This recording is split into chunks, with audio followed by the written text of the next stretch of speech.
Assalamualaikum warahmatullahi wabarakatuh. Perkenalkan, nama saya Miftahul Jannah Siregar dengan NIM 242101303 dari kelas 4J. Di sini saya akan memenuhi tugas mata kuliah pembelajaran PPKN dengan dosen pengampu Ibu Ika Aryastuti Hasana MPD.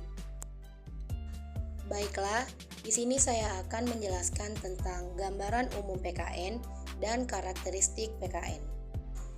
Gambaran umum pendidikan kewarganegaraan. Yang pertama ada pengertian gambaran umum PKN. Pendidikan kewarganegaraan PKN adalah salah satu mata pelajaran di sekolah yang bertujuan untuk membentuk warga negara yang baik dan bertanggung jawab, serta memiliki pengetahuan dan keterampilan yang diperlukan untuk berpartisipasi dalam kehidupan politik, sosial, dan ekonomi masyarakat. Gambaran umum PKN mencakup beberapa aspek penting, antara lain yaitu tujuan dan nilai-nilai PKN. PKN bertujuan untuk membentuk warga negara yang memiliki kesadaran akan hak dan kewajiban sebagai bagian dari masyarakat dan dunia internasional. Nilai-nilai seperti demokrasi, keadilan, hak asasi manusia, dan toleransi sangat ditekankan dalam PKN. Materi pembelajaran. Materi pembelajaran PKN mencakup berbagai topik seperti konstitusi, sistem pemerintahan, sejarah perjuangan kemerdekaan, hak asasi manusia, pluralisme, dan lingkungan hidup. Materi ini dirancang untuk memperkenalkan dan memperdalam pengetahuan siswa tentang berbagai aspek kehidupan sosial dan politik di Indonesia. Metode pembelajaran. Metode pembelajaran PKN menggunakan pendekatan yang aktif, kreatif, dan menyenangkan seperti diskusi, simulasi, dan proyek. Hal ini bertujuan untuk meningkatkan partisipasi siswa dalam pembelajaran, meningkatkan kemampuan berpikir kritis, dan membangun keterampilan sosial. Evaluasi. Evaluasi dalam PKN dilakukan dengan menggunakan berbagai bentuk seperti ujian tulis, presentasi, proyek, dan diskusi kelompok. Hal ini bertujuan untuk mengevaluasikan pemahaman siswa terhadap materi pembelajaran serta kemampuan mereka dalam berpikir kritis dan menerapkan konsep PKN dalam kehidupan sehari-hari. Dalam gambaran umum PKN, penting untuk diingat bahwa PKN bukan hanya sekedar pelajaran di sekolah, tetapi juga merupakan bagian dari proses pembentukan karakter dan kepribadian siswa sebagai warga negara yang baik dan bertanggung jawab.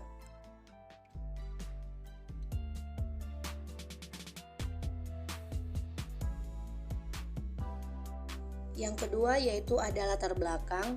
Pendidikan kewarganegaraan PKN di Indonesia memiliki latar belakang yang panjang dan bercabang. Sejak masa penjajahan Belanda, pendidikan kewarganegaraan telah diajarkan di Indonesia dengan tujuan untuk mempersiapkan warga negara yang taat hukum dan patuh kepada pemerintah kolonial. Setelah kemerdekaan pendidikan, kewarganegaraan tetap diajarkan dengan tujuan untuk membentuk karakter warga negara Indonesia yang patriotik dan demokratis. Pada awalnya, mata pelajaran pendidikan moral Pancasila (PMP) diajarkan di sekolah-sekolah, namun kemudian diganti dengan pendidikan kewarganegaraan atau yang disebut dengan PKN pada tahun 2004. Pada era reformasi, PKN menjadi lebih terbuka dan beragam dengan fokus pada hak asasi manusia, kebebasan berpendapat, pluralisme, dan keragaman budaya di Indonesia. Selain itu, PKN juga dimaksudkan untuk mengembangkan keterampilan siswa dalam berpikir kritis dan berpartisipasi dalam proses demokrasi. Meskipun PKN telah menjadi bagian integral dari kurikulum pendidikan di Indonesia, masih ada tantangan dalam pelaksanaannya, seperti kurangnya pengembangan kurikulum yang sesuai dengan kebutuhan masyarakat, kurangnya pengetahuan dan keterampilan guru dalam mengajarkan PKN, serta minimnya partisipasi siswa dalam kegiatan-kegiatan kewarganegaraan. Oleh karena itu, terus dilakukan upaya untuk meningkatkan kualitas PKN di Indonesia agar dapat menciptakan warga negara yang lebih berdaya saing, berkarakter, dan menghargai keragaman budaya di Indonesia. Lalu yang ketiga yaitu ada tujuan. Tujuan dari pendidikan kewarganegaraan PKN adalah untuk membentuk siswa sebagai warga negara yang bertanggung jawab, demokratis, dan menghargai keragaman budaya serta agama di Indonesia.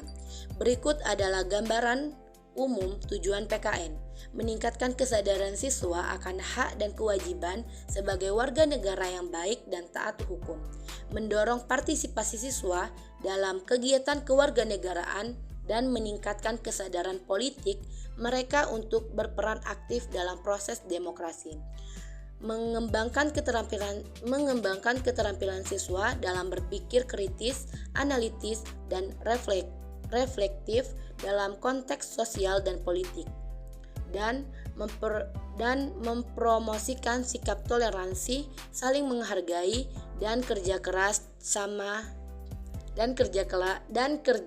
sama di antara siswa dari berbagai latar belakang, budaya, agama, etnis.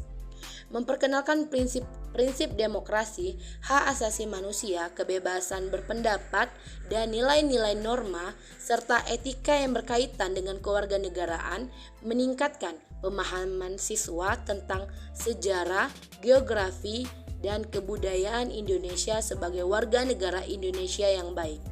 Mendorong siswa untuk berpikir kritis terhadap isu-isu sosial dan politik yang berkembang di masyarakat serta memberikan solusi yang tepat. Setelah saya menjelaskan tentang gambaran umum pendidikan kewarganegaraan, di sini saya akan menjelaskan tentang karakteristik pendidikan kewarganegaraan. Yaitu yang pertama ada CV inteligensi. CV inteligensi atau kecerdasan kewarganegaraan adalah kemampuan untuk memahami dan berpartisipasi dalam proses politik, sosial, dan ekonomi di dalam masyarakat, negara, dan dunia internasional. Berikut adalah beberapa karakteristik dari CV inteligensi, yaitu memahami prinsip-prinsip demokrasi. CV inteligensi melibatkan pemahaman yang mendalam tentang prinsip-prinsip dasar demokrasi, seperti hak asasi manusia, kebebasan berbicara, pers, keadilan, dan persamaan. Seseorang yang memiliki CV inteligensi harus dapat mengenali dan menghargai hak dan kebebasan orang lain serta memahami cara kerja sistem demokrasi. Berpikir kritis dan analitis. Seseorang yang memiliki CV inteligensi harus mampu memahami informasi yang disajikan dengan cara kritis dan analitis sehingga dapat memahami berbagai sudut pandang, mengambil keputusan yang tepat dan menyelesaikan masalah yang kompleks. Berpartisipasi aktif dalam proses politik. CV inteligensi melibatkan keterlibatan aktif dalam proses politik seperti pemilihan umum, partisipasi dalam kelompok masyarakat, dan aksi politik. Seseorang yang memiliki CV inteligensi harus memiliki kesadaran politik yang tinggi dan berpartisipasi dalam proses politik di dalam masyarakat. Menjalin hubungan sosial yang baik. CV inteligensi juga melibatkan kemampuan untuk menjalin hubungan sosial yang baik dengan orang lain, serta memahami dan menghargai perbedaan budaya dan pandangan dalam masyarakat. Seseorang yang memiliki CV inteligensi harus mampu bekerja sama dengan orang lain, dan menjunjung tinggi nilai-nilai toleransi dan keadilan, menciptakan perubahan positif dalam masyarakat. CV inteligensi melibatkan kemampuan untuk menciptakan perubahan positif dalam masyarakat, baik melalui aksi langsung maupun melalui pengaruh dalam kelompok masyarakat.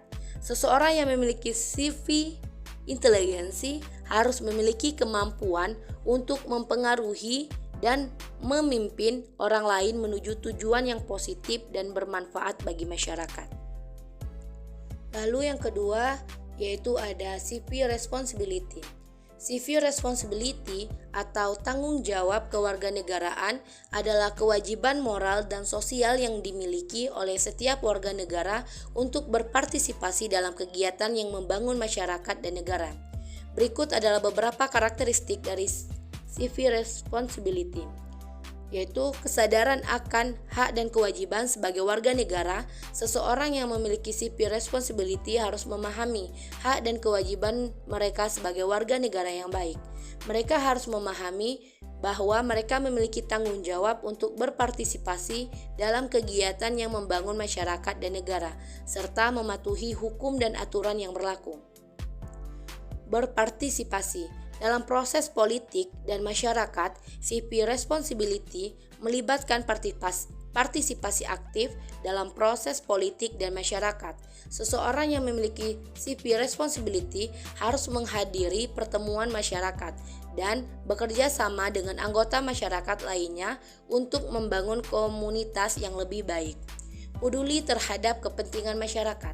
Seseorang yang memiliki civil responsibility harus memiliki perhatian yang tinggi terhadap kepentingan masyarakat.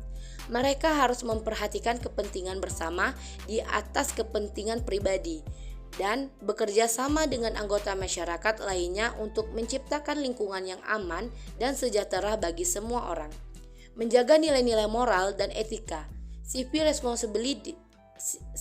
responsibility melibatkan menjaga nilai-nilai moral dan etika yang baik dalam kehidupan sehari-hari. Seseorang yang memiliki civil responsibility harus menjunjung tinggi nilai-nilai sebagai kejujuran, integritas, dan kepercayaan, serta menghindari perilaku yang merugikan masyarakat dan negara.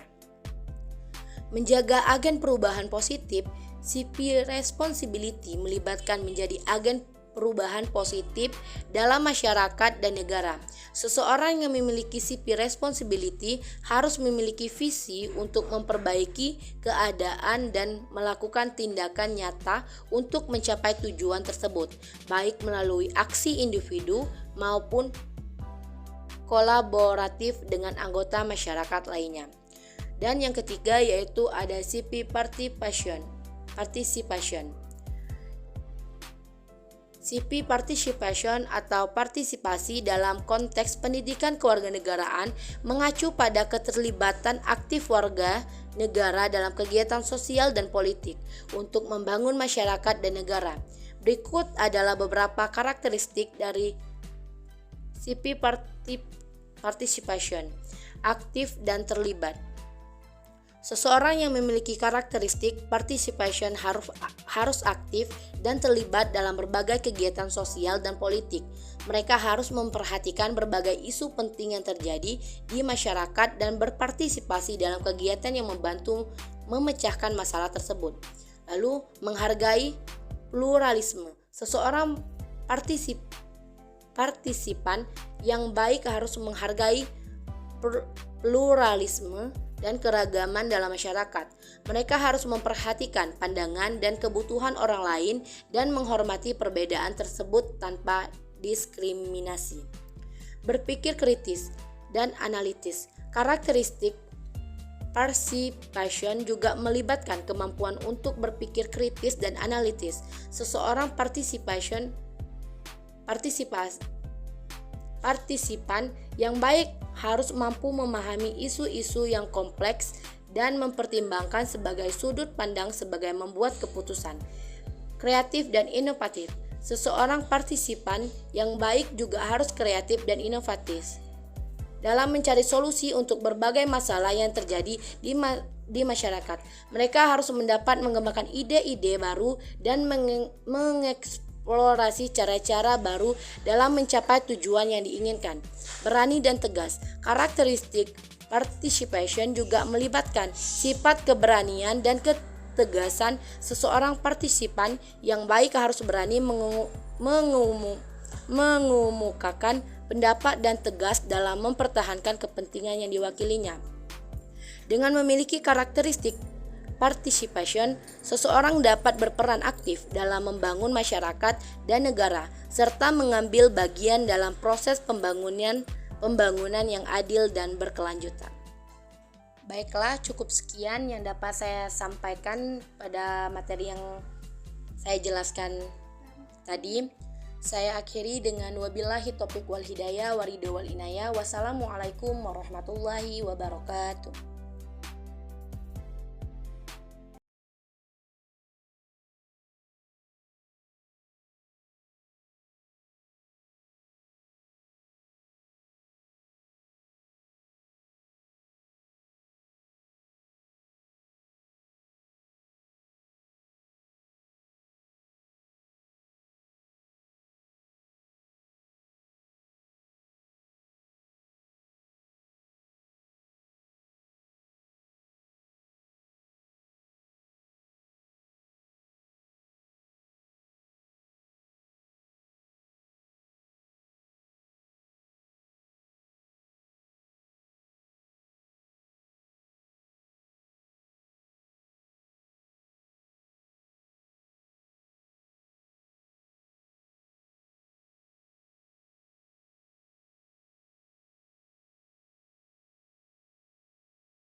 Yang kedua yaitu ada latar belakang.